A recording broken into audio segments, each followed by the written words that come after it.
Welcome to just minutes Jesus. కీర్తన 119:3.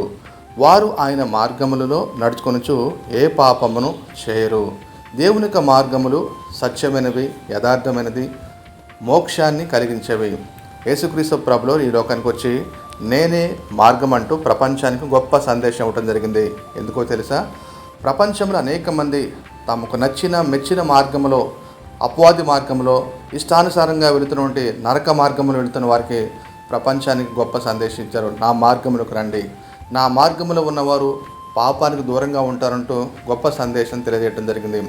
ఆయన మనందరికి కూడా ఒక గొప్ప మాదిరికరమైన మార్గాన్ని ఆయన కలిగి ఉన్నాడు. ఆనాటి భక్తులు కూడా దేవుని మార్గం నడిచారు, కానీ ఏ పాపం చేయలేదు. యోబు నోటి మాటతో కూడా పాపం చేయలేదు.